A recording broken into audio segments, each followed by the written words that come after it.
I think it's 7 o'clock, so welcome everybody to a rather cosy meeting of the Holme Parish Council, full council meeting. Perhaps it's going to be a little difficult to see where you are, so you might have to lean forward if you want to speak, or make sure you hold your hands up well if you wanting to speak. Thank you.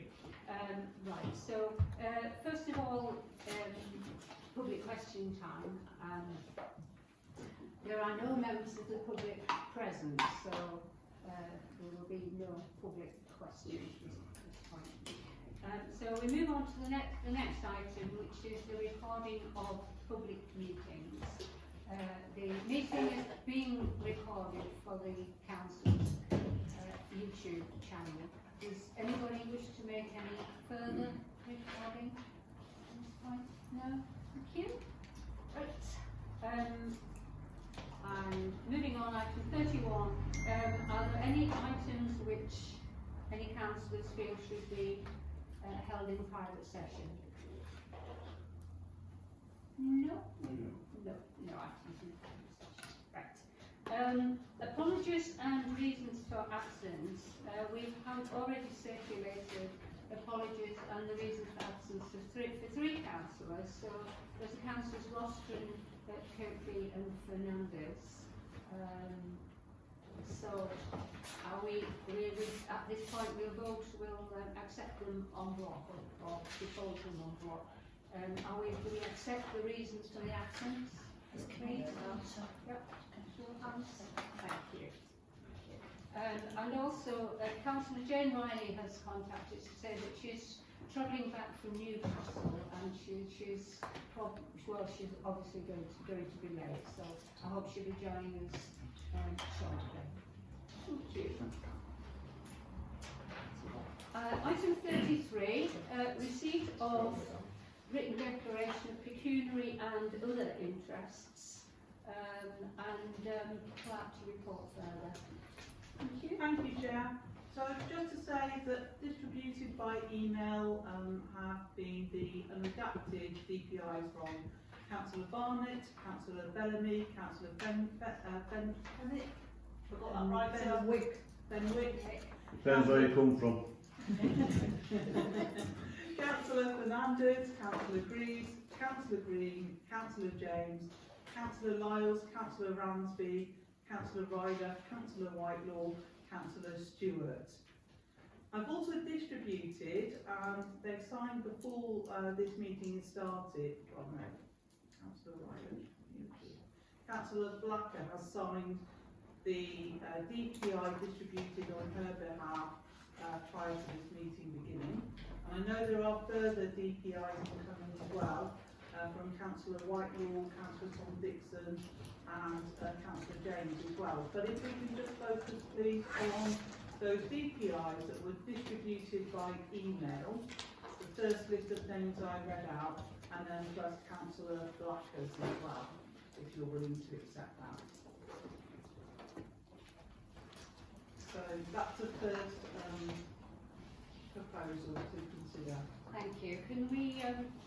Can you please vote on your acceptance of the written declarations of pecuniary and other interests as listed, please? Thank you. Thank you. And then if I can go on to the written declarations of pecuniary interests of officers. So one of the things that we have discussed as your clerk team, and one of the things we feel that should be in place, it's not legislation or anything of that nature, but we think it's good practice if we also complete a declaration of pecuniary and other interests for ourselves. So Appendix B to your papers was something of an adaptation of the form you yourselves use to make it suitable for officers. So I'm asking if Council's prepared to propose and note the arrangements regarding receiving written declarations of interest of officers.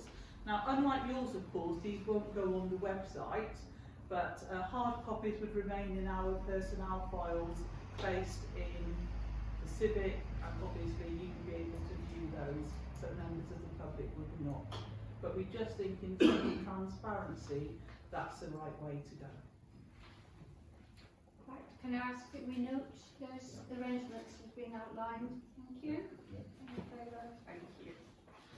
And then finally, in terms of adapting practice for standing orders 2024-25, seems rather early to be looking at that, doesn't it? Considering that it was only at the annual council meeting you were looking at standing orders for this year. So we're not suggesting any change for this year, but for the next standing orders that you'll consider in 2024, adopting the practice that all written DPIs be updated annually. Vote on that. Thank you. Thanks.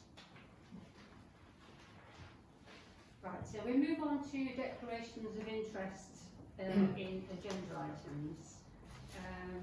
Are there any declarations of interest by councillors in any of the items on this agenda? No. Okay. Are there any declarations of interest by officers in any items on the agenda? No. Thank you. So we move on to the second section really of the agenda, which is to confirm the minutes of previous council meetings. Item 35 is the minutes of council meetings. Can I ask council please to approve the minutes of the annual council meeting held on the 16th of May? Please, all those in favour? Thank you. Thanks. And then committee minutes under delegated powers. So first of all, the minutes of planning committee. So Councillor Wilson. Yes, thanks. Could I ask council to approve the minutes of the planning committee held on the 22nd of May 23, number 232418 to 232436. Thank you. All those in favour? Thank you. And then the finance and management committee. So Councillor Greaves. Yeah, sorry. Can we move those minutes as an accurate record? Or rather, I'll move those on. Sorry, what's in favour? Thank you. Right. So I just interject, Chair, and apologise that the service provision meeting minutes have not yet been produced. Apologies, it's because I was on annual leave, but they will follow this week. Thank you. Right. So we move on now to matters reserved to the for the full council, so the item 37, the civility and respect project. I wish to speak to this item. When I have to feel I have to voice some concerns. When we became councillors, or when we were re-elected, we all signed up to the Code of Conduct, which requires us to demonstrate politeness and courtesy in behaviour, speech and in the written word. Despite this, I've been quite dismayed that there has been the use of some quite aggressive and intimidating language within meetings of councillors and elsewhere.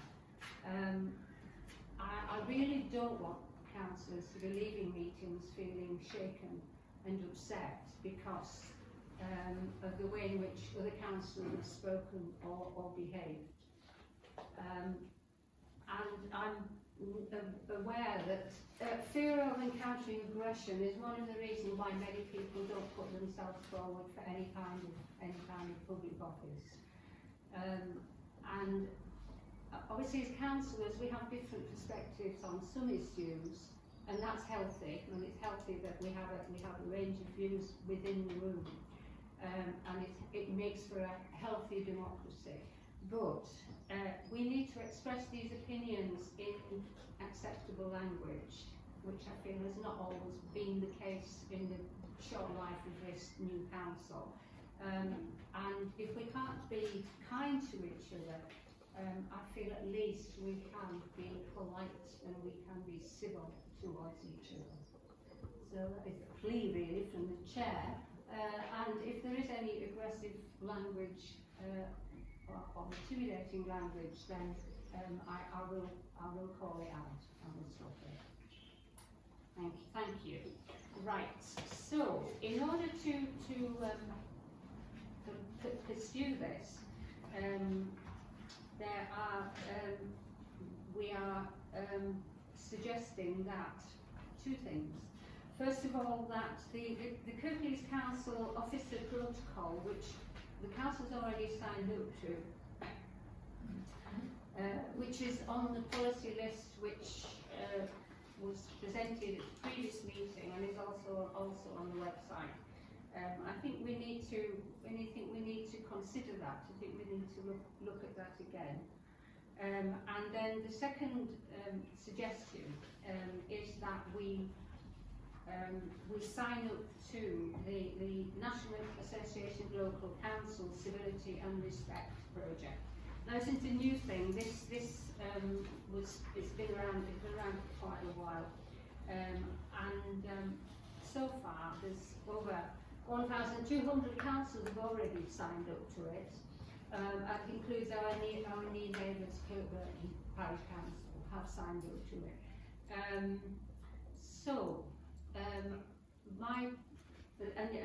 Very kindly, Clark has given a lot of information about what's involved in signing up.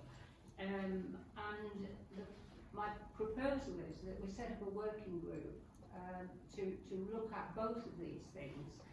Those of you who have found time to read the Model Council Officers Protocol will find that it's slightly repetitious, and also I think it needs amending because some of it refers to Kirklees Council and cabinet members and so on, which is not relevant obviously to this council. So I suggest that this working party would look at the protocol and suggest revisions to it, so that it's tailor-made towards the parish council rather than simply the Oxford protocol from Kirklees Council. So that's one thing. And then the second thing is to look at how this council might, in the most meaningful way, work towards the civility and respect, signing up to the civility and respect project, and completing all those tasks which are there on the bottom of the agenda there on that page. This suggestion is the working party would make recommendations to the next meeting of the Finance and Management Committee, which is on the 21st of August. And then that committee would then make a proposal towards the full council meeting in October. So I think what I'm looking for are, well, first of all, I'll ask if any comments anybody wishes to make before we decide on the composition of a working party. Okay. Anybody wish to make comments? Just one question, Chair. Is there any kind of information about the modifications that other councils have made to this protocol? Not that I'm aware of it at the moment, but obviously it's something that a working party could look at the modifications. It's fairly clear which ones actually apply to Kirklees Council and which would apply to this council. Thank you. Anybody else? Any comments to make? No? Surprising silence. Yes. I just really want to support you in putting forward. I think it would make for much more comfortable dialogue and discussion on this project.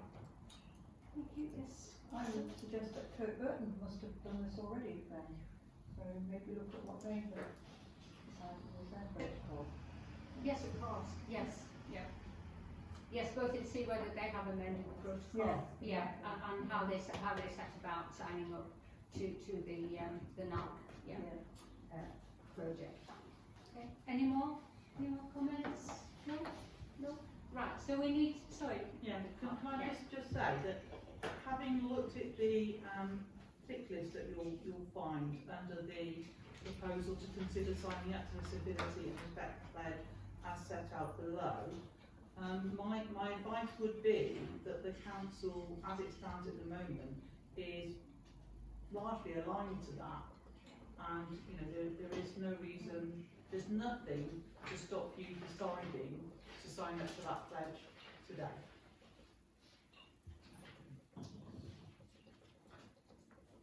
Does somebody want to make a proposal that we sign up to this pledge today? Yes? Okay. Okay, so proposed and then seconded. Right. So we put that to the vote. So could you indicate if you are in favour of the council signing up to the pledge of the Civility and Respect project today? Can you hold your hands up high? It's quite difficult. Yeah, thank you. Right, fine. And Did you have it under? I thought you said. Oh. okay, is that all right, Jim? Is that all right? Are those anybody who wishes to vote against? No? Abstentions? Abstentions. One abstention. No abstention. Sorry? One abstention. One abstention. Yeah. I haven't seen it. Yeah. So yes. So we've agreed to sign up to the Civility and Respect project, so now we need to constitute the working party, primarily to look at the protocol, but probably also to do a little bit more work on the Civility and Respect project. Who would wish to be? Who would like to propose themselves? Self-proposal, right? Councillor Colling. Anybody else? Councillor Tom Dixon? Anybody else? Before you decide on members, I think you should take a vote on whether you're going to agree to constitute a working group on this. Okay, okay, let's take that first. So first of all, we're going to agree to constitute a working group. Please, in favour? Thank you. Majority. Anybody against? Against? Abstentions? Right. Abstentions. Right. Yeah. Two abstentions, I think. Yeah. Right. Okay. So let's go back to the process of self-nomination. So let's do it again. So Councillor Colling, Councillor Paul Dixon. Anybody else to put themselves forward? I'll put myself forward as well. Does anybody wish to propose anybody else? Yes, Councillor Colling? Yep. If she has time, I'd like to propose Councillor Lyles, who always tries to get on committees and never seems to get in place. I'm not interested, thanks anyway. Okay. Thanks anyway. Anybody else want to propose anyone? Right, so that's the working party of three, which is probably a reasonable size really for the working party. So thank you. Thanks. Thank you very much for that. Right.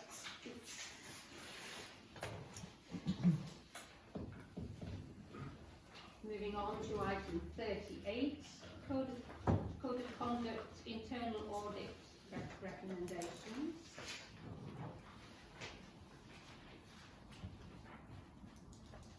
And the clerk's report.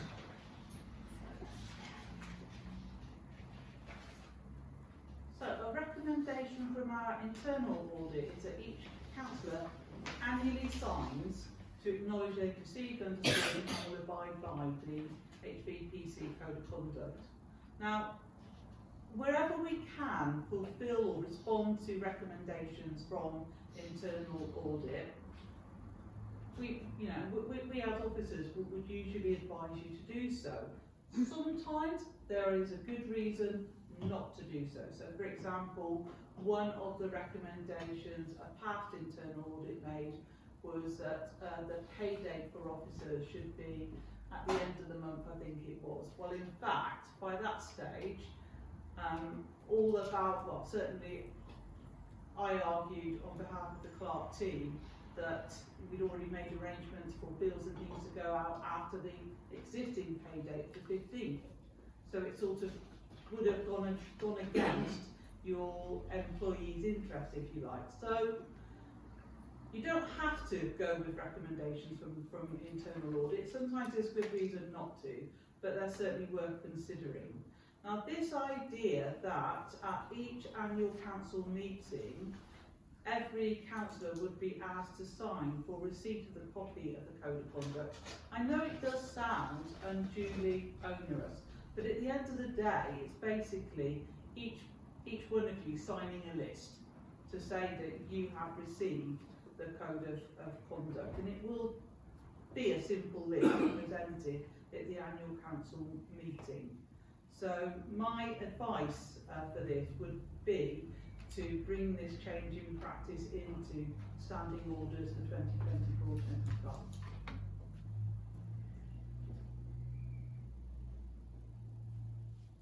Does anybody wish to comment? Any comments made? No? Thank you. We are asking to amend the standing orders for 24-25 to incorporate the annual individual signing of councillors to acknowledge the receipt, understanding and agreement to the Parish Council Code of Conduct. Could I have somebody propose that? Thank you. Propose and second. Thank you. Right. Can we vote on that? All those in favour? Thank you. Okay. I can just about see that on there, Councillor Graves. Thank you. And we move on to item 39, which is referrals to the Police Monitoring Officer. And you have some text there, and the clerk is going to report further. Yeah, so what I'm reporting on really is this process that happens when complaints about councillors are received. So generally, complaints are made straight to Purfleet and go to the Purfleet Monitoring Officer. Sometimes they are received by the clerk's office, and all I do is immediately refer them on to the Purfleet Monitoring Officer. So complaints about councillors are never investigated by the HVPC team, and I do want to stress that. The Purfleet Monitoring Officer will inform the clerk of any complaints in process, and my role is to report in an anonymised way whether there are referrals in process when it comes to full council meetings. It's the Purfleet Monitoring Officer who informs the person complained about and gives right of answer and organises whatever investigation might need to go ahead. So in a way, I realise I'm repeating what I've already put into the narrative that accompanied this agenda item, but I just wanted to explain the context in which I'm putting forward this proposal to note.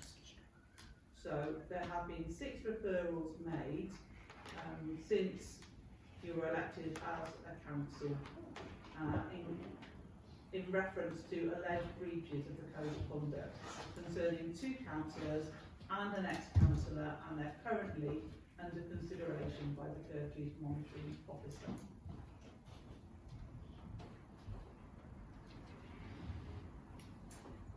Does anybody wish to speak? Thank you. Any indication of when they are likely to finish their investigation and decide what they want to do? No, I'm never given a timeline as to when things will be considered. Obviously, within their process, there must be something regarding, you know, sort of diligence regarding timings. Things can't just run on and on, can they?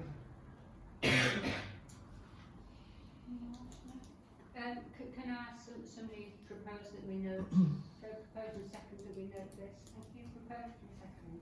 Thank you. So, or can we just propose that we note this? Thank you. And we move on to item 40, which is the annual governance and accountability return. And Deputy Clerk, RFO to report. Thank you. Yeah, so this is one of the most important documents that we have to approve in the council year. It has already been through the Finance and Management Committee. It's already been seen by them and approved by them. But I'll briefly go through what we've got here, especially for the newer councillors.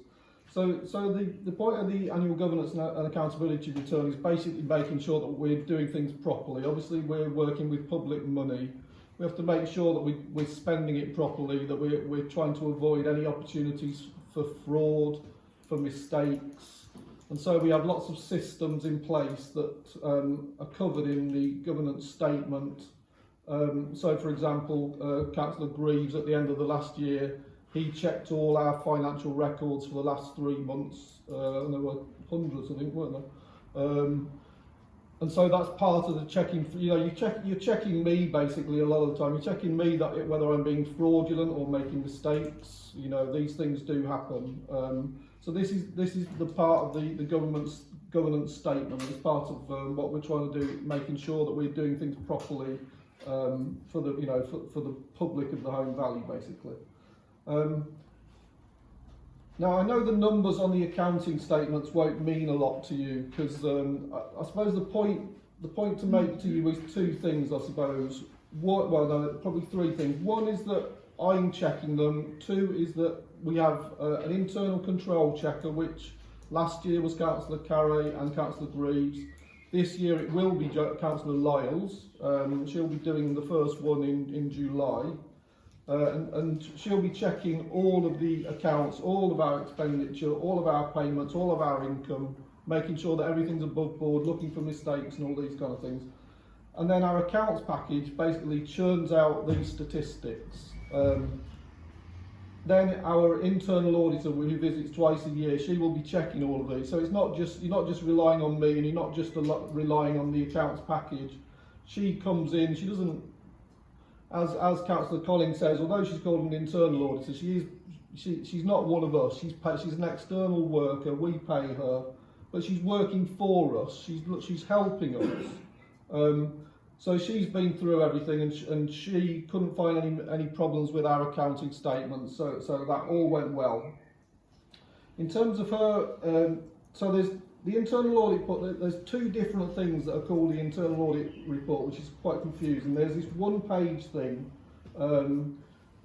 which is just a list of tick boxes. I was a bit disappointed with that because we failed on one thing here, and one of them must be a new thing because we've never failed on it before, which is that they insisted that we have 5 years of accounts on the website. We only had 4 years, so I had to be delving around in the cupboard trying to find the 2017-18 accounts. So they failed us on that one, and the other one that I've forgotten about is that we meant to have a list of all the £500 payments that we've made in the year, and it just went out of my head. So although we were a lot better than last year, where on the transparency codes, I think, last year we got none out of however many it is.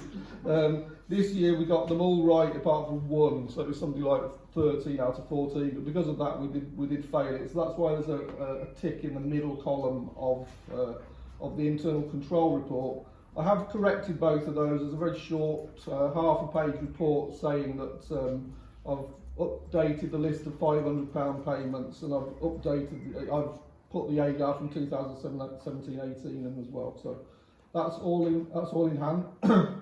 And then the other things we have to do, which is part of the kind of anti-fraud process, is that we have to basically publish our accounts and let people come and have a look at them if they want. There's 30 working days between Wednesday and the 8th of August. They just need to ring us up. Nobody's ever come and nobody's ever come and had a look in my 4 years of doing it, but we're not afraid of it. It's all there. We're trying to be transparent anyway, but that's the opportunity for them for the next sort of month or so to come and check what we're up to and making sure that we're doing things properly. And then the other stuff is probably rather dull, but we have to submit various additional documentation, some of which you can probably see this. There was a huge spreadsheet, an explanation of variances. You basically punch in the figures, and if there's a 20% variance between this year and last year, I have to do a report on why that's happened. So you can see on the expenditure of the last 2 years, it went up from 249,000 to 288,000. So I have to do a brief report on why that's happened, which is in the box to the right hand side, and they do like it if you can show for every pound why it's gone up so much, and that there's an explanation. And then the one below that, this is a thing, because we have to have a more complicated system than the simplest sort of accounts. We have to account for money that was spent last year but applied to this year, or vice versa, was spent this year but applied to last year. So there's various calculations going into to and forth about that. Again, the internal auditor was very happy with all of that. She said we've done it well, so I don't think there was especially anything to worry about. And then the final one of the additional documentation is the letter about the precepts, which we sent to Kirklees. This is for last year, so we would have sent it in kind of February 2022. So it's a long way in the past. So that's that. And basically we are voting to approve the governance statement and the statement of accounts. But yeah. Close it, sorry. Junior here. Thank you.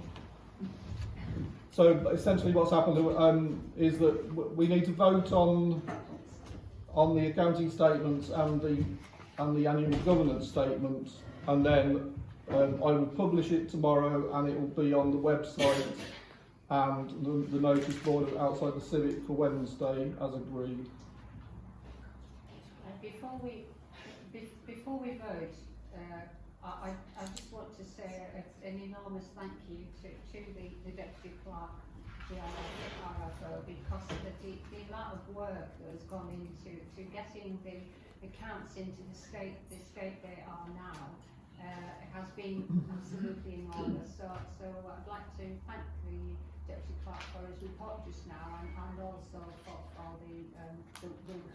we can only see a tiny corner of it here, and then the vast amount of work that has gone into getting the finances of the council into the very good shape that they are at the moment. So we've been asked to approve 3 things, so we take them in turn, I think. So would somebody please propose that we approve the annual governance statement? Is that, thank you? Yeah. Yeah, thanks, and seconded, thank you. So all in favour of accepting that, approving that rather? Right, the accounting statement 2022-23. Can somebody please propose that we approve that? Thank you, Councillor Wilson, and second. Thank you, Councillor Graves, all in favour? Thank you. And then finally, all the supporting documentation, we approve that. It's something out to propose. Thank you, Councillor Lyons and Councillor Graves. And all in favour of approving?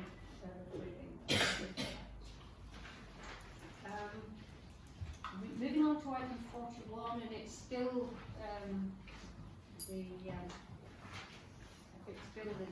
deputy clerk. Yeah. The Have you any more?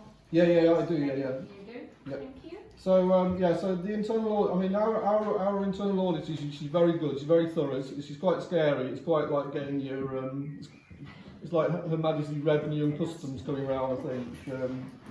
But she's very, very, very good, and she tries to find ways of helping you without getting too snarky with you.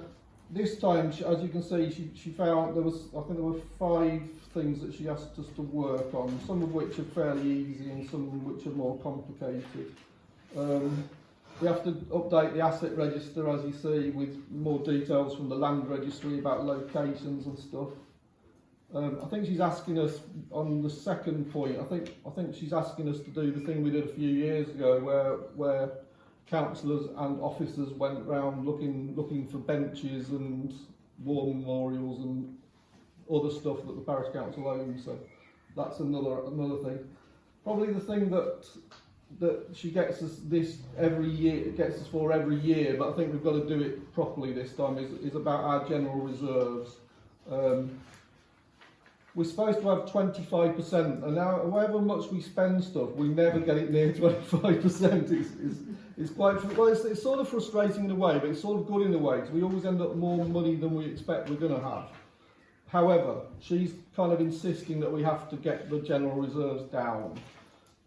What she's essentially saying is that although the budget is set in stone once it's agreed, which we normally do in sort of February or so, she's saying basically that general reserves and the earmark reserves, you can play about with them as much as you like. And what she's wanting us to do is, once the budget is agreed, if we then get to the end of the financial year and there's way more reserves than we expect, that we should be moving that into an agreed earmark reserve pot. And that's up to you to decide where it should go. I'd be inclined to put it somewhere like an asset reserve for the Civic or this place. We own it, so if we put money into it, it's only for our buildings anyway. And then it's there to basically move about to and from it, depending on, you know, whether you are at 25% or not at 25%. Everybody get that? Yeah. And then the bit about the £500 payments have already done, so that's sorted. And then she's asked for an update of the model publication scheme. So it was a pretty good report. Not perfect, but making progress, I suppose. Thank you, Victor. Does anybody wish to make a comment on this? Richard, Yes? I do budgeting for projects at work for Sheffield Teaching Hospitals, and we have like stupid. And sometimes when we don't use them, we do recommend like you're not allowed to say carry over. You're supposed to say move forward. You're not allowed to say let's just carry it over. You have to use the word move forward into the next financial year for projects. But maybe like putting it into solar panels as part of the green stuff that Sarah's doing, you know, like to help the running bit of the building. This, especially this one, because obviously, like Charles has said, like the running costs of it are exceptional, aren't they? And it could only add value to the building, couldn't it? So maybe that's something. Especially when we were in the Finance and Management Committee, and we said we were going to ask for some money to come back into the general reserves that we weren't using for school. The playground, do you remember? Do you know, like, and maybe partner up with somebody in the area who, like, already does solar panels. I know we've had some batteries fitted locally, and that helps us quite a lot, but there is quite a few, I'm not saying use that company, I'm just saying there's quite a few, like, renewable companies that might want to advertise on the building that they've installed it, and at the same time, because I used someone who used Hepworth Football Club only on the basis that they'd done Hepworth Football Club. Yeah, I mean, there was talk. I think it was only last year when we were talking about it for the toilets, weren't we? Can't remember what happened about that. Though. What happened about that? Councillor Hogley was looking into it, wasn't she? Yeah, it was something that came up. Well, it came up in the Climate Emergency Committee. Right. It wasn't really taken forward. Right. wouldn't say that it wasn't really properly Okay. looked at, in my view. You know, because like Sorry, help. sorry, councillor, councillor Greaves was just. Yeah, I think maybe for the toilet block, it might not use enough electricity to make it worthwhile. But some of those community buildings definitely will do. And we've got no shortage of community buildings, whether they're owned by the parish council or by the wider community. So, The electricity, they're not cheap, because the hot water's heated by the electric. It's not cheap. Can I just say that recently Ofgem have just announced that they've investigated electricity companies for the price of the electricity during the pandemic, and that you can write to them and ask them for a rebate on your electricity bills Right. for public buildings. There's something on the government website this week. Okay. Or is it Councillor Wilson, is it? Yeah. I mean, is there a point here that perhaps when we're looking for ways to spend something, we didn't have to charge as much in the precept in the first place? I agree with that. That's certainly an option. Yeah. Give some money back to the community, even if it's 1%, that helps, doesn't it? Sorry, councillor Greaves. yeah, we have, when this popped up on a number of occasions over the years, I think the issue with, if you like, using the reserves to drop your precept is you get a benefit 1 year, but most people don't notice it, and then after that you're forever putting up your precept to catch up with your actual spend. And actually there's a little bit there where nobody really thanks you for one low bill, but you'll get a lot of commentary about it constantly going up. So one of the thoughts that we'd had in the past was to maintain the level of precept. So if I remember correctly, we are overspending on what the precept is currently, aren't we? Sometimes the issue is that what's in the budget doesn't get spent, so there's a few strands at play. So one is to be more rigorous in that budget setting. So rather than committees just asking for money without really having a delivery plan, they need to be focused on are they going to deliver it? If not, they ought not to be asking for it in the first place. The second bit then is with what's left over is how it's allocated, and I think the RFO suggestion about having a bigger earmarked reserve, certainly for our buildings, is a sensible place to park that money. Regardless of what the internal auditor's got to say, I think that some of the bills that get racked up at the civic are considerable. But then I think the third bit is then to pick up on what Councillor Lyons has been saying, which is, well, we've reserved it, we've earmarked it, that's fine, but how are we actually then going to apply it? And then that brings you back around to that budget process, doesn't it? So speaking for myself, and it's not for tonight, but speaking for myself, I'd love to see us put more money in terms of offering grants up for energy efficiency on our community buildings. And realistically, if you said, say, eight grand a building, well, gosh, there's £100,000 gone there in the blink of an eye, isn't there? Because when you think of all those community buildings that are at. So, for another day perhaps, but that's, I think that would be sensible. Certainly, the clerk and I have had some very preliminary discussions about moving towards some kind of development plan for the council as a whole, and for the committees that sit under it. And obviously, part of the development plan will be looking at how much these things are going to cost and having a finance plan as well. So at the moment, things seem fairly ad hoc.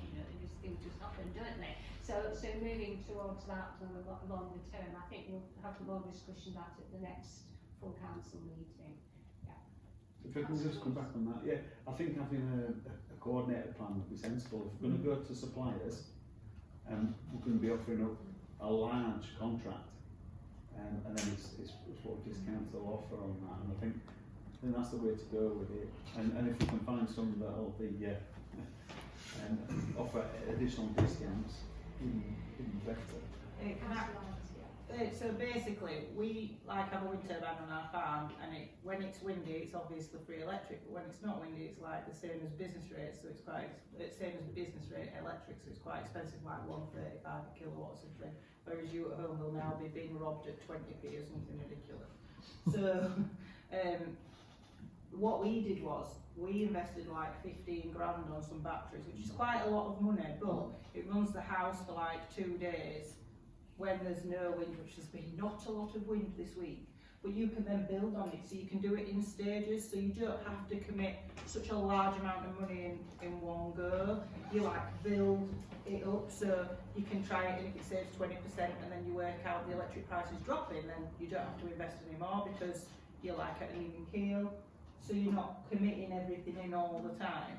But I think if you like went to a few people and basically said, look, you can advertise that you've done the community building, that's how people get business, because especially with solar panels, it's a bit like UPVC in it. Nobody really knows who's a proper trader and who's like a rogue trader.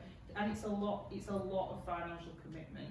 So maybe it's worth thinking about something like that. Or my new park and ride scheme, obviously. That's always there. So. Yeah, thanks a lot. I mean, Councillor Isaac, I mean, some interesting ideas there, really. To return to and develop further. Are we okay to move on to noting the end of year internal audit report? Can we note it? Yes. Was there ready to note that? Thank you. The next one's a bit of an interesting oddity. Item 42, progress regarding miscellaneous legal matters. So the clerk's going to report on the civic lease. And the Gartside retail unit lease, and the work to ascertain the legal boundaries of the civic property. So I've received, when I returned from my leave, an email from our legal representative at Brampton with profuse apologies.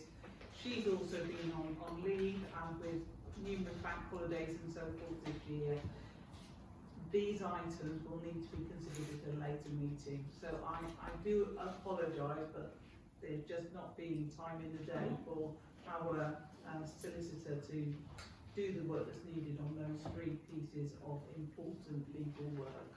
And can't put any resolutions in front of you to consider until she's done that. Thank you. So can we just note that, clerk's spoken before? Thank you. Okay, moving on to change of nomenclature in standing orders, etc. I have to say I am really pleased to see that this has happened. I've been agitating for it to happen for the last 4 years or so. Would you just like to summarise, please? Yeah, so we're sort of putting the cart before the horse, really, or trying to shut the stable door, whatever analogy you want to use. Basically, wherever possible, we adopt model orders that come from YLCA and most particularly from now.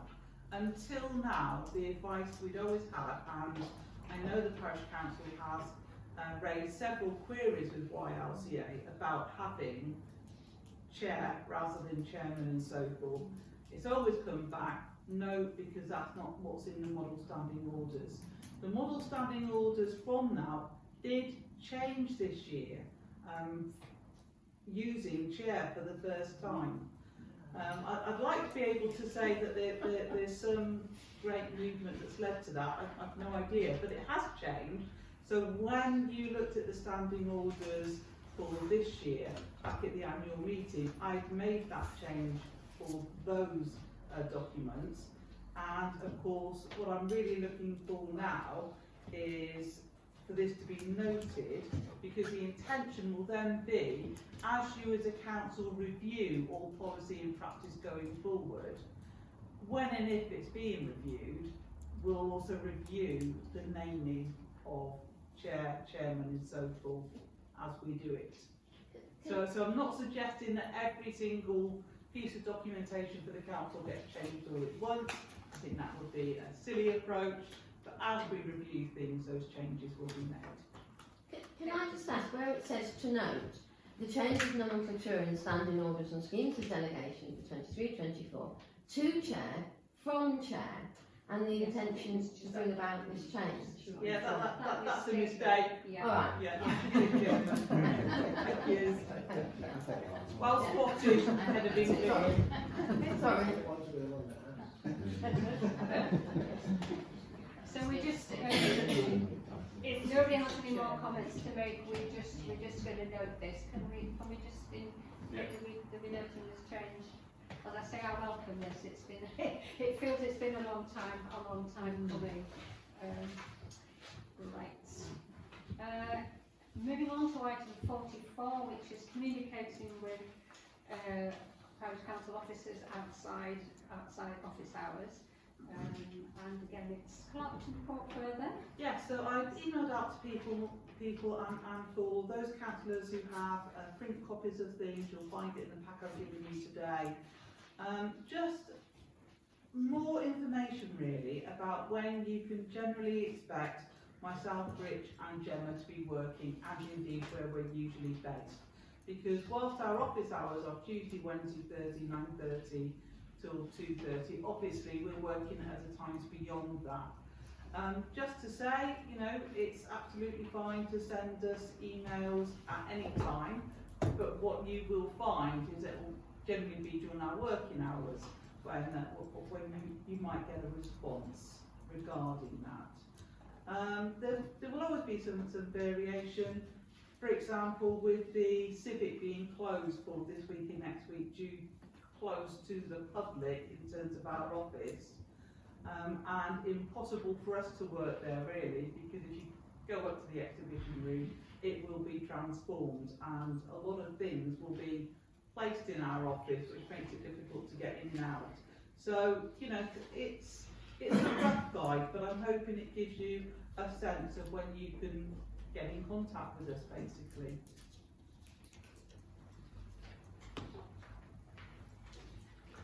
Are there any comments? Thank you. Can I just ask that we note the report from the clerk? Thank you. Moving on to Remembrance Day parades. We've had a request, another request. It's becoming, I think, accepted an annual. It is, and I'm sort of trying to get away from it being an annual thing, so that within the proposal that's within this item, what I'm suggesting is that if you want to continue supporting this as a parish council, as we have over the last 3 or 4 years, I think, then maybe you could approve it for the lifetime of this council through to 2027. So what happens is, really, from May onwards, there's a lot of work in the background goes on about applying for road closures. It's actually all the Royal British Legion and the local religious communities and so forth do a lot of the work over putting together the remembrance events and so forth. At the October meeting of the council, what we usually do there is decide which councillors are going to represent at which remembrance events. So it's been regarded as a key function really of the parish council to make sure it is represented there. But what I'm asking here is that you consider whether we can actually now give some assurance to Royal British Legion and the other organisations involved that, yeah, during the lifetime of this council, this is what you're going to do. Yeah, and that would fit in with other decisions that we've made to increase longer term funding or repeat funding. So again, it's help our planning really, and the planning of those people that we. So I think Councillor Lyons and then Councillor Gluck. Thank you. Do we make I'm just asking a question, it's not a judgmental one. Do we donate, do we give some money to them, do we get a grant for this, or is it just that you do all the work for free? No, I mean, because I obviously don't know, so. Yeah, no, where it affects you as a council is It's something that we include on our insurance. I can't remember off the top of my head whether it made a financial difference or not. Rich might remember more about that. So it does have a financial impact on you as a council there. I can find out what that is, what that insurance is, and send it out. Is it Well, I don't know the exact like amount. liability insurance or something like that? It was under 200 quid. It wasn't tons It's of not cash. like a grant for 10 grand or something like No. that. All right. No. All right. I suggest that. Councillor I prefer it. Yes, Councillor Brooke wants to speak. I Yeah. was just seconding that one. Oh, you just. Yeah, let's get repeating that one. Right, so it's been suggested that instead of just saying yes for 1 year, we say yes for the whole life of the whole life. Would somebody like to propose? Yes, thank you. Let's go to propose and second, excellent. So all those in favour of agreeing to this? Yes, seems very, very sensible proposal. I just didn't know what I was reading, so I just wanted to know. That's all. So we're moving on to the joint project with Kirklees Council on the Sands Recreation Ground. We agreed, the old council, previous council, agreed last March that we would in principle work with Kirklees on a joint project developing the children's playground at Sands. But decided not to bind the new council, so bringing this issue back to this meeting. I'm pretty sure the design work for this has now been completed, and I think it's been shared with the public, I think, quite widely, I think, on Facebook. So there's no design work involved. So the suggestion is that we have we appoint a small working group, which we may just need one meeting. I mean, it's not going to be a long thing. This. So I suppose the first thing is the council's. Somebody like to propose that we appoint a working group to work on this. Thank you, Councillor. Yes, on secondary. So. Sorry, can I just ask to do what actually? This working Oh, to meet with the Kirklees Council officers and councillors and just consider how this money might be, how it might be spent really. I think all the design work's been done. It's well, just, that's yeah. what I was thinking. Can I say, is there some confusion here, because there's different parts of this whole project, I don't know. So there's some stuff about the footpath and so on, which is one project. There's another which is about the improvement of the play area, and then there's an additional proposal for other things that could be done around Sands area. Is that right? This is about the improvements to the play area. I think funding has been obtained elsewhere for the footpath. I think the funding has been secured for that. That's already moved. It's already moved, yes, and so has the changes to the equipment. So I think there's somebody down there with a hand. That's the way. Yeah. Right, thank you. Thanks, Chair. Yeah. So Sands Recreation Ground is at the public consultation stage at the moment. So there's some drawings on the website. So that's Kirklees playable spaces, and then if you scroll through the list, it'll take you down to Sands. So that's talking about the play area. So that's money coming from parks, playable spaces, and some Section 106 from the housing development. And then the other bit you referred to is the place standard work, which is that community engagement. So I don't know if that bit has been approved or just submitted, but it's in the papers for today. So that's £40,000 for a riverside footway. So it depends upon what you want this remit of this working party to be, but if it's still at the consultation stage, there's an opportunity to shape it. Yes, I mean, I think it seemed worth meeting one, it's not going to be a long drawn out, it's council hours. Just a quick one. Did they, because there's just for, did he ask us for a particular amount of money, thinking that there were 50 grand for play areas in our budget that we didn't spend? I just wondered, for finance and, during the finance and management committee, there were 50 grand left over from that, we were going to put back in the pot. Sorry, who asked for it? No, do you remember when we were at the finance and management committee? Yeah, but Kirklees never asked for that one. No, but I asked if, how much money, if they'd asked for any money, Yeah, could we use that money? yeah. That's what I'm asking, have they asked for an amount of money, or is it just a working group to ask for advice? Sorry. Yeah, I think I know.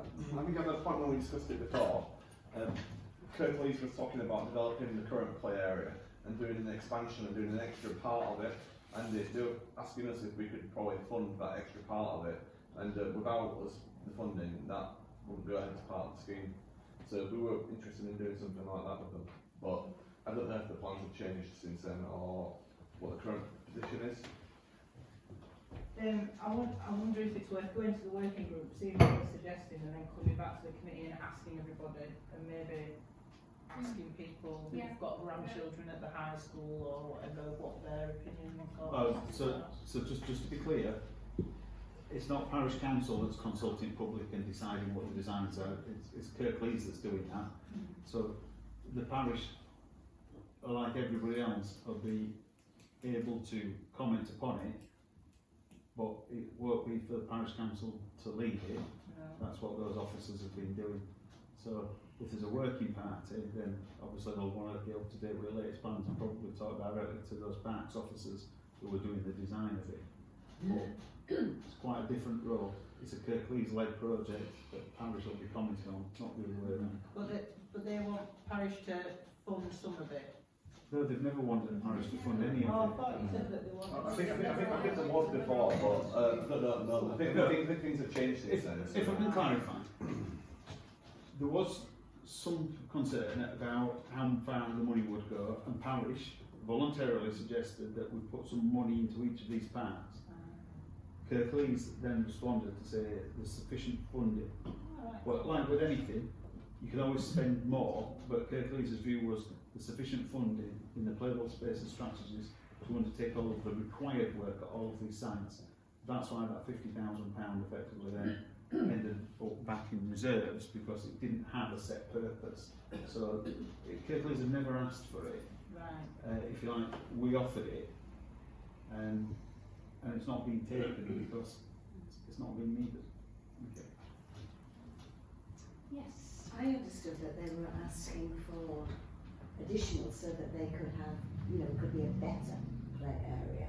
So Kirklees are funding the very basic provision, and they were asking for additional funding. So just to be clear, Kirklees have never asked for any of this money. We offered it because we thought topping it up would be good. But Kirklees, the Kirklees officers leading it, said there's enough money in that playable spaces, in the playable spaces funding to do all of the work that they'd scoped out. That's why this money came back effectively as being within the parish council without having a set purpose, because it wasn't needed to do that. But Kirklees has not asked for the money, and we've never paid it to Kirklees. It was always just an idea within the parish to top up the work of Kirklees. Thank you. So we could decide to donate it for additional features. That's what we're talking about. That's what we're talking about. Councillor Bailey. Yeah, I don't think, as I understand it, these additional features relate to the play area as such. I think it's about the sands site as a whole. That's what I was trying to say before. I think there's another angle to this, which is that there are other ideas floating around that would also link in to some of our development of youth service provision. Exactly, that was And there are things like things for sort of girls' activities and so on, I think. And I believe those are nearer. They're actually not actually that play area near the Stone Bridge. These are areas nearer to where the leisure centre is. Yeah, which would need looking into. I don't think it automatically links with this. I think there's a certain lack of clarity really here, on which we could do well with removing.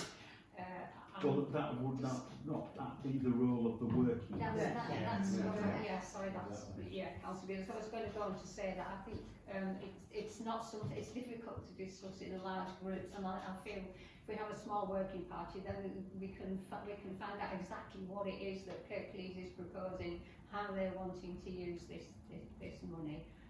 So, are we, can I first of all ask, are we happy to put up to set up a working party, which may not need many meetings, but at least, can somebody propose working party, second it, thank you. All those in favour? Right.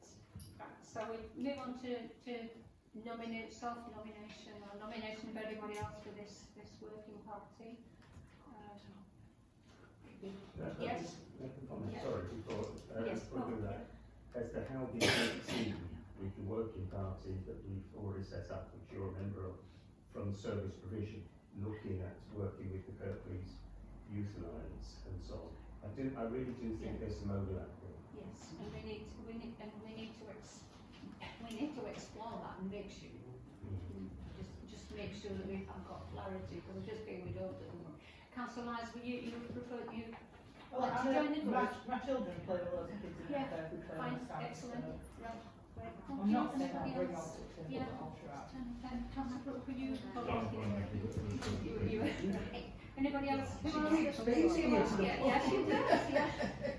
Give him a chance, Councillor We Lyons. don't have a meeting, we're just playing it by Okay, so we've got Councillor Lyons, we've got Councillor Bailey.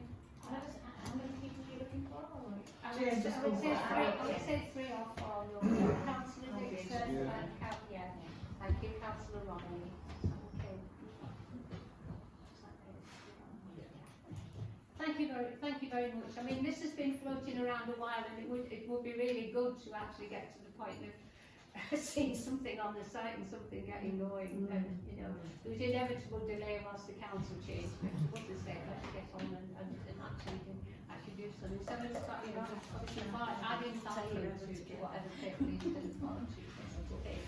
So thank you for that. So we move on to item 47, which is the Chair's expenses policy, an update from the clerk. Yeah, so there's no motions to consider here. I'm just giving you a quick update.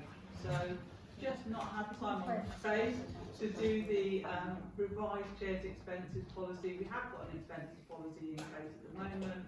The revised policy I'll take to Finance and Management on the 23rd of August and hope that they can then bring recommendations to full council on the 9th of October. Thank you. Okay, can we move on? In receipt about intelligence, right. Other financial matters, council budget 23-24 year to date, including earmarked reserves. So we've been asked to note this. This is item K in our pack. Deputy Clerk wish to speak to this? Or? I just want to point out one mistake which probably needs mentioning. I've coded a payment to the insurance wrong, so it shows that the insurance has paid nothing, but I've coded it incorrectly to Holme Library.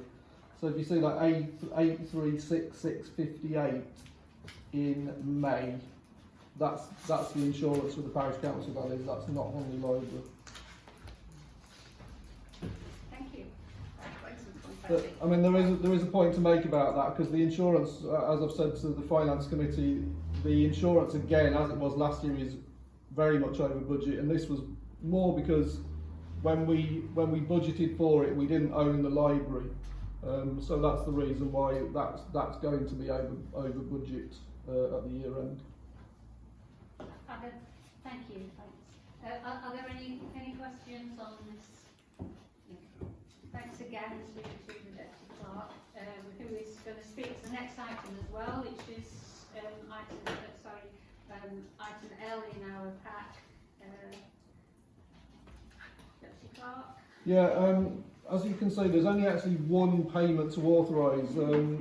Those of you who are on the finance committee know that we have a list of regular payments, so that's things that are generally paid every month or every year. So with most payments, we don't need a special authorisation like from this meeting because they're already kind of pre-approved. It's things like electricity, photocopying, all that sort of stuff. This month we've got this one payment for the Home Mosque topograph, which needs meeting because it's out of the ordinary. It's not something we see ever, so that's why it needs to be flagged up. And the other point about it is that if you look back to the previous document, that budget line has no money in it. These expenditures for the topograph weren't anticipated. We thought we were spent up at the end of last year and we weren't going to get any more, but they keep trickling in another bill, another bill, another bill. So as you can see, it's £263.57 over budget. So I just have to flag that up to you. I do think it's important that we have it because it's being set up at the end of this month, I think, isn't it?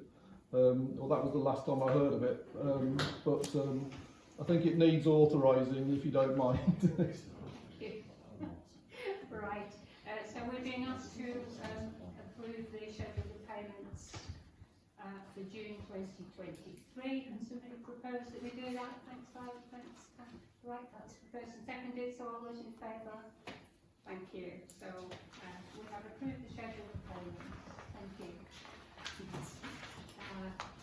And we now move on to a different section of the agenda, which is the referrals from standing committees.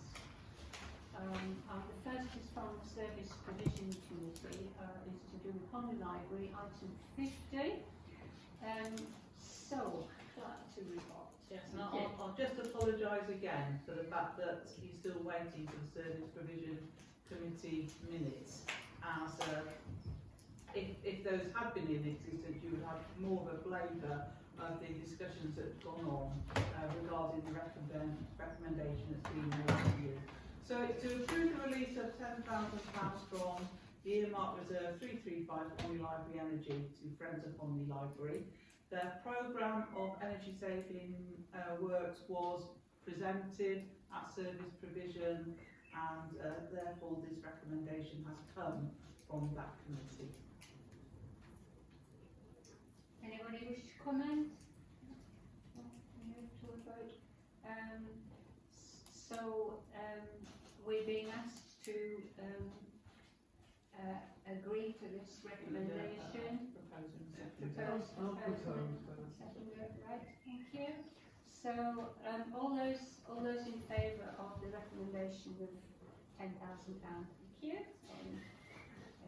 Thanks.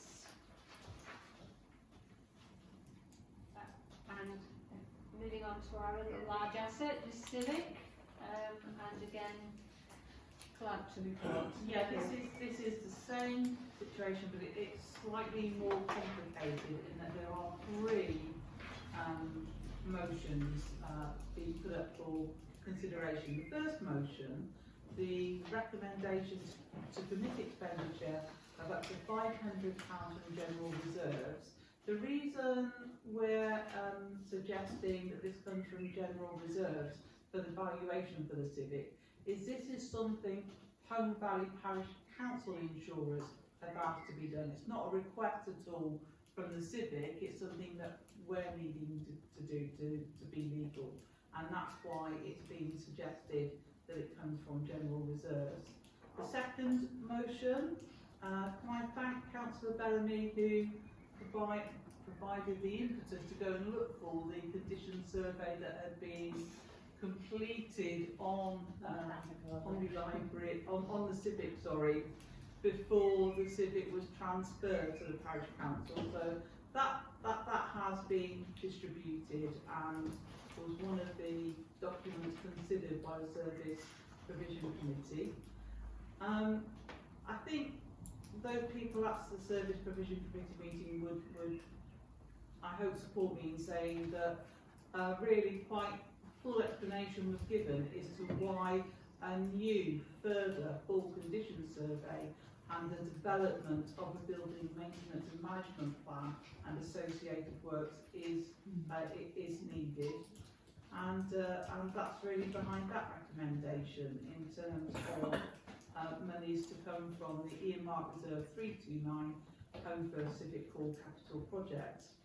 And then the third motion both covers part of the expenditure that will go on that capital project, but also an additional cost for the installation of the fire escape. And that was an unplanned difference, if you like, between the quotations for the work and then the actual cost. And that's why I'm putting forward that it comes from general reserves to meet that additional cost. And that has come as a recommendation from the Service Provision Committee. I knew I was going to ask a question about it. So, right, this £7,800, is that a quote that we've had to do a full building survey to the Civic, including how we're going to fix the damp and everything else that's going on with the Civic, and then implement like a programme of works plan? Is there like someone who's going to like, you know, you answer me. You'll know what. So actually it was more because this came in front of full council at the last meeting, and it was just a rough figure of 10 grand at that particular time. And then Councillor Bellamy quite rightly asked the question, no, wasn't a survey done before? Then when we looked into it in more detail, and when the presentation came in front of Service Provision, in fact, a specialist firm has been brought in. It is looking at the condition of the building, and it is looking at it in more depth than was previously done. But on top of that, they're actually working with the trustees to look at how their offer, if you like, can be further developed. So they're looking at much more than just the condition of the building. They're looking at the potential, what would be needed in terms of, you know, what would have to be changed in the facilities and those kind of things. So it actually, so certainly the feeling, you know, the clerk and Simon knows that, but the feeling in the Service Provision Committee was, yes, we can see how this fits into the bigger picture and seems to be money well spent. I'm not against, it's a lovely building, isn't it? I'm not against keeping the building. I'm just like, I just can't see £7,800. Do you know, like, from owning a building firm, paying consultants, getting quotes from professionals, I just don't know where that figure comes from. Have we asked any alternative people? Because under the like rules of tenders, I thought we had cross three. Well, it's, sorry. Sorry, I think it's Quick Councillor question, Richardson. it was on my driving the meeting to the gate there. As far as identifying people that did the survey and that one there, I don't know how that process was undertaken.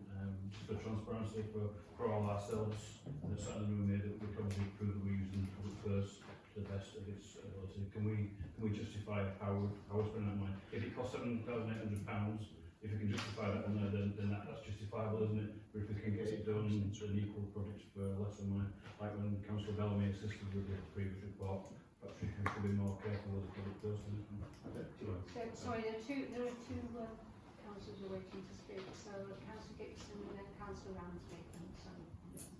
Yeah, that's brilliant. I'm not saying what Jen's about to say. This is for a grant towards the Civic Hall Trust Group. So they've secured the quotes and the various things like that. It's not through ourselves, and because it's through themselves, they wouldn't need the 3 different quotes or tenders because it's not coming from council expenditure. I know what you mean, and I've got big concerns about the size of the price of this as well, considering that we have done similar work before. But I was kind of coaxed into the way of thinking that it was the right thing to do. But what the presentation had in the meeting before. I think Andy might. I'm not going to drop Andy in here, but I'm going to drop Andy in. Maybe explain this more and give more detail about it. Over to you, Andy. Thank you, Councillor Gibson. Well, I'll defer to Andy.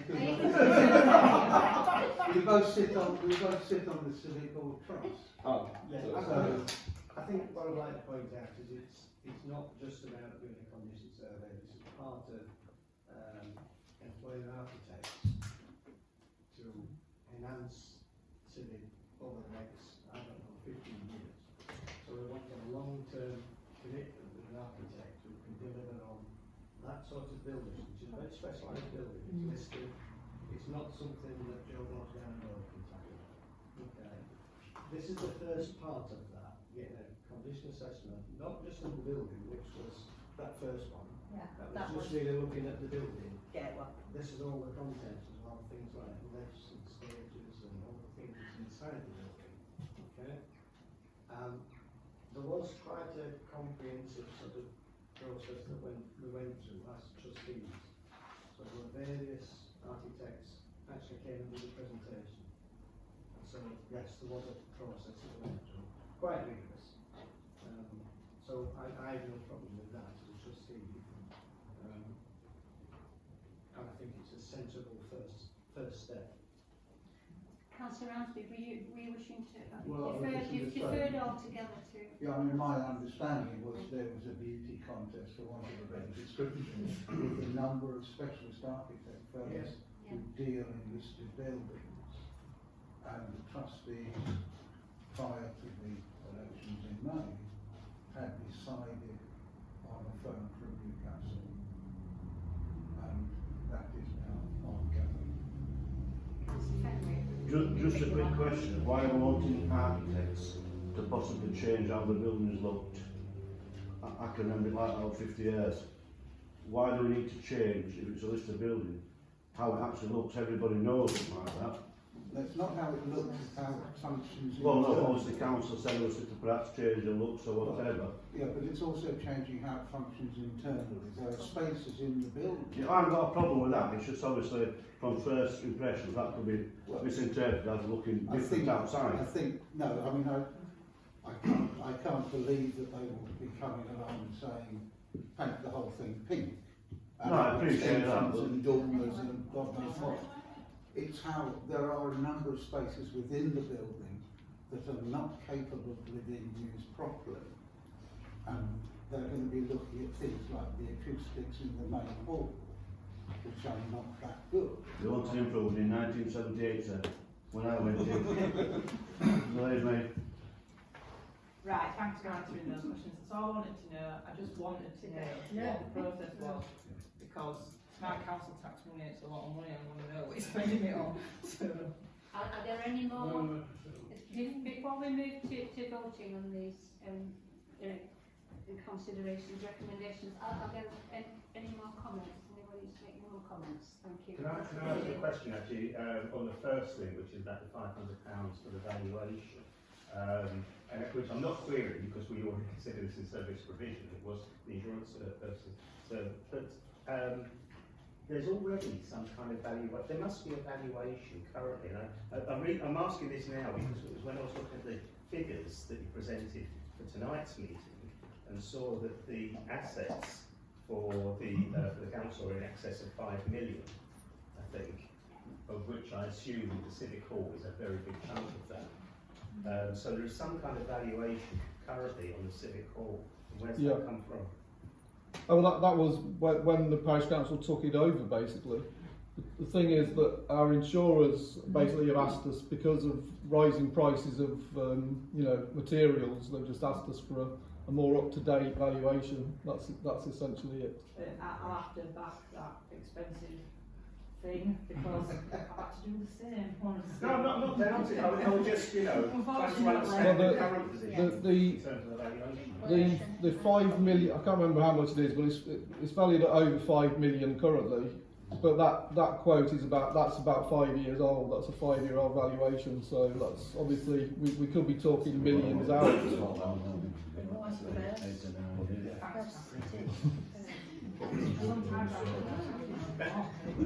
Are there any more? Are there any more comments? Are there any more comments on this? Yes. I propose to move and Right. No, we'll take all three. We'll take them one. We'll take these one by one and we'll work on them one by one. So first of all is the commit expenditure of £500 from general resource to evaluation civic, so I can have somebody, so it's jumping ahead here, yeah, proposal and seconder, obviously. So all those in favour of committing that expenditure, thank you. And number 2 is the payment of 7,800 from earmarked reserves from Civic Hall Capital Projects to cover the grant application from the Civic Trust. Bring it up. We've got it jumping ahead. We've got proposer and seconder. All those in favour? Thank you. How do I get this feeling we want this meeting to be not to last too much longer? And the third recommendation, so can I have a proposal for that? We've obviously got them, so this is a payment of 2,200 from general reserves to cover additional costs and 7,310. All those in favour? Thank you. Right. That was very harmonious. Right. Moving on to the last section on the agenda, which is place standards. And I think Clark's going to report further rather. Yeah. Yes, or maybe confuse further, I'm not quite sure which, because I think Councillor Wilson will agree with me here, and Councillor Blacker, that it's getting our heads round the place standards working group, and then the things that have followed, come to us from Kirklees about the Holme blueprint over the last week has been a bit of a job in itself. Just to say that the initial part of this motion is all about this place standards group, which has been operating since the spring. Councillor Wilson was supported, and it was resolved that he would be the council's representative on that. That now seems to be becoming a more long-term project, and it's therefore asking me to formalise the HBPC representation for the place standards group for work it will continue to do through 2023 to 24. You will have also seen those people who get information by email, and then I printed it out for people if they have printed copies, that there is now also going to be a meeting at 6 o'clock on the 29th of June at Holme Tech, which is about enabling Kirklees to brief you as parish councillors about the Holme blueprint, which, as I understand it, is finalised and about to be adopted by Kirklees. In other words, this meeting is being offered to ensure that you can be briefed as parish councillors about it before it's made public. So, and a further email I've had about this place standards meeting has also mentioned that it's a place where the Holme blueprint might be discussed. So it's all a little bit confused, but if we can just start with the place standard group representative from Holme Valley Parish Council, I'm looking for you to consider the motion to appoint a councillor. Can I just add to that? Yes. I went to the initial meetings as the parish council representative, but Councillor Firth was there as a Kirklees representative, as was Councillor Crook and Councillor Davis. Essentially, we were looking at two areas, weren't we? The sands connectivity to Holme Firth, and working with the business community around us. Yeah. So those were the two issues we looked at. Now I thought that those had come to an end, and that was the end of it. But now it seems to be resurrected because the money has now become available to do those things. I'm quite happy to continue. I'm equally quite happy to let someone else do it. So that's where I stand. Before we vote, I know that Councillor Breeze has been waiting to come in for a while, Yes. so. So So there's a few programmes of work that Kirklees has got on. Playable spaces is pretty much for all play areas everywhere. The town centres plan currently is covering Heaven White, Cleckington, Batley and Holme, and that's that Holme Centre. Play standard is something that communities can pick up in their own right. Now, we've done the play standard engagement in Holme Valley North.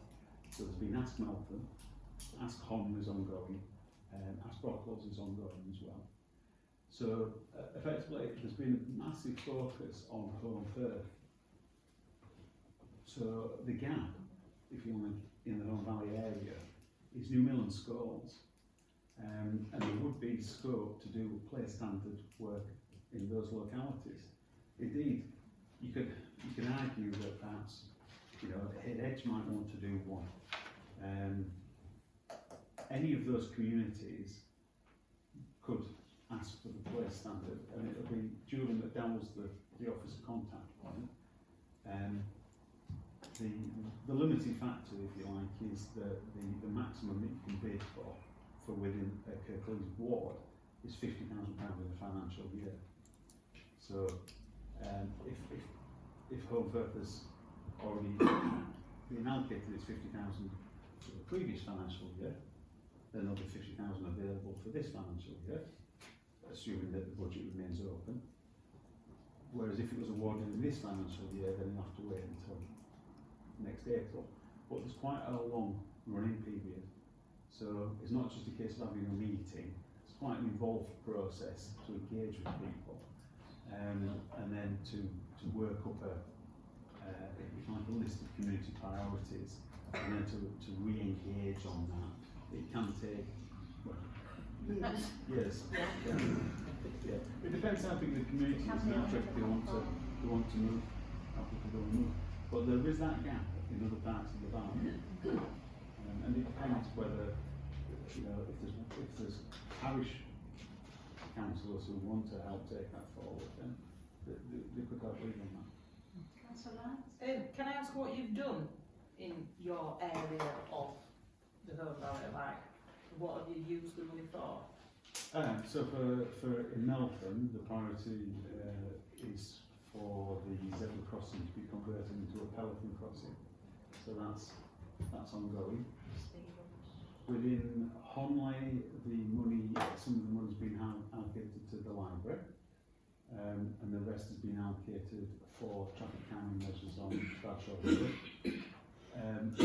Within Brockles, we haven't submitted a bid yet, but that bid's likely to be based around a 20-mile-an-hour zone and traffic calming in the centre of Brockles. Thank you. Thanks, Councillor Greaves. Right,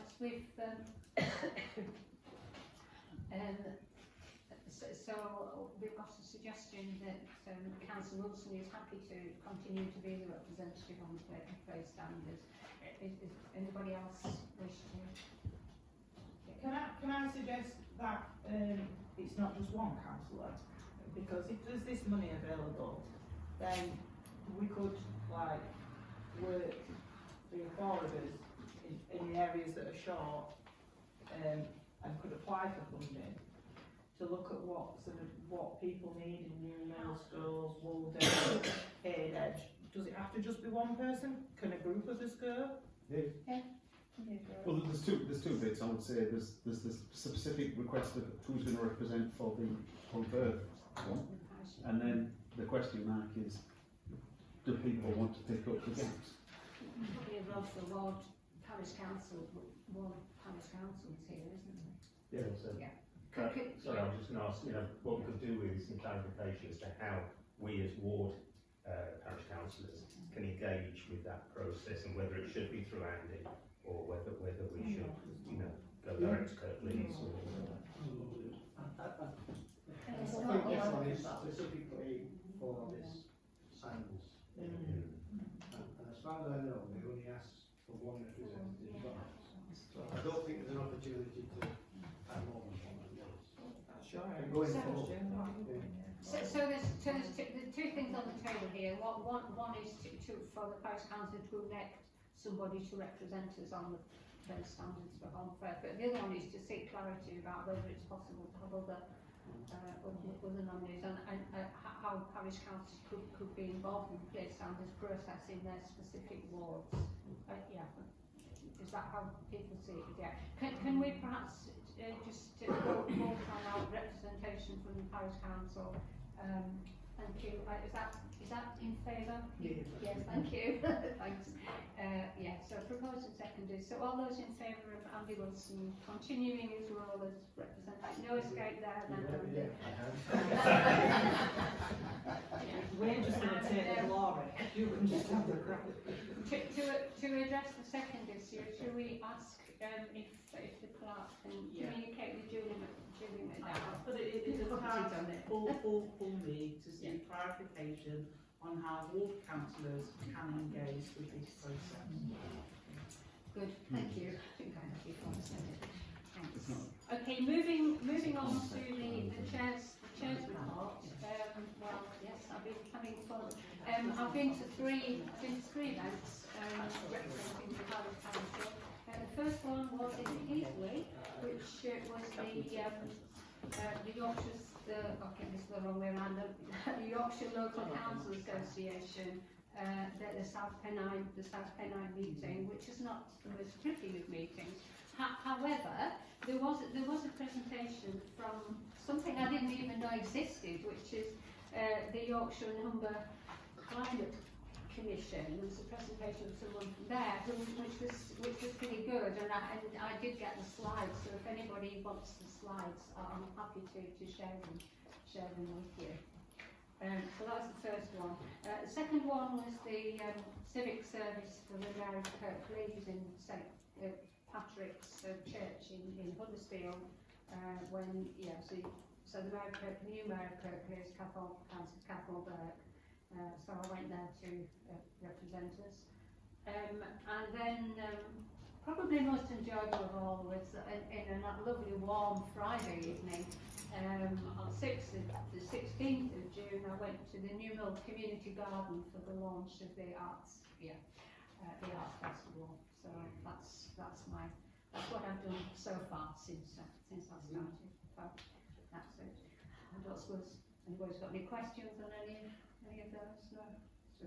It seemed a long way, I have to say. That's just a long way to go. Right. Okay. Moving on to our last. I don't think there are any actions. We have to consider actions arising from my brief report. So I assume there aren't any other. Oh, no. Thank you. Right. So the final, the final item on any agenda is. Are there any items for publicity? Anything that's raised on this agenda, this meeting tonight? Anything that strikes us as being worthy of broadcasting?